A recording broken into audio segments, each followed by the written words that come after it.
तर झी मराठी वाहिनीवरील पारू या मालिकेमध्ये आपल्याला खूप मोठा ट्विस्ट पाहायला भेटणार आहे। तो म्हणजे असा की पारूला आता जुनं काहीच आठवणार नाही, फक्त आठवणार आहे तर फक्त गणी आणि मारुती। तर काय आहे सविस्तर माहिती, चला जाणून घेऊया।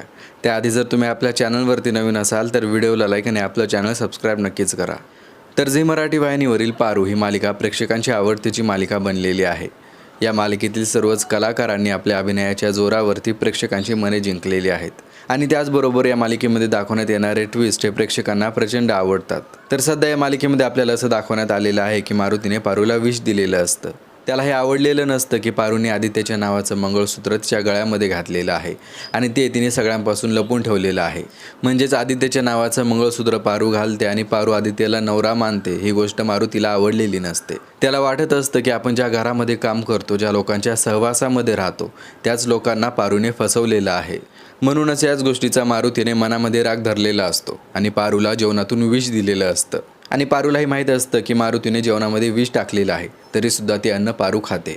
आणि मग पुढे आपल्याला असं पाहायला मिळतं की पारूला हॉस्पिटलमध्ये ॲडमिट केलं जातं आणि मग त्यानंतर प्रीतमला आणि आदित्यला सुद्धा समजतं की पारूने जेवणामधून विष खाल्लेलं आहे।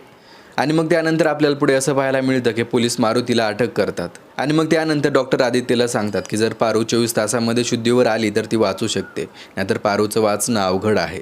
आणि मग त्यानंतर आपल्याला पुढे असं दाखवण्यात येतं की आदित्य पारूला वाचवण्यासाठी खूप जास्त प्रयत्न करत असतो, म्हणजेच तो देवाकडे प्रार्थना करत असतो, त्याचप्रमाणे डॉक्टरांकडे तो विनवणी करताना सुद्धा आपल्याला दाखवलं जातं। आणि इकडे आपल्याला दाखवण्यात येतं की अहिल्या सुद्धा पारूची काळजी करत असते।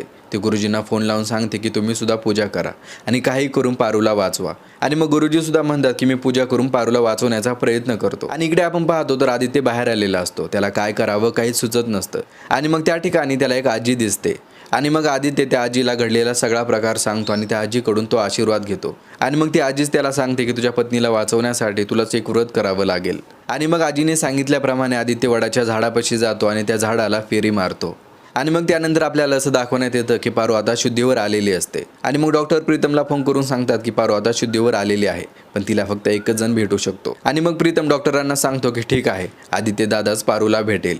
आणि मग पुढे आपल्याला असं पाहायला भेटतं की आदित्य पारूला भेटण्यासाठी जातो। पारू शुद्धीवर आलेली असते, पण शुद्धीवर आल्यानंतर ती आदित्यला ओळखण्यास साफ नकार देते। ती म्हणते की तुम्ही कोण आहात आणि माझे बाबा आणि गणी कुठे आहेत। तर एकंदरीत पाहता आपल्याला पुढे असं पाहायला भेटणार आहे की पारू आता शुद्धीवर येणार आहे, पण शुद्धीवर आल्यानंतर ती कोणालाच ओळखणार नाही।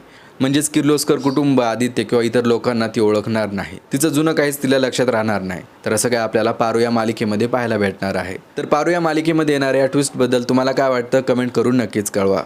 धन्यवाद।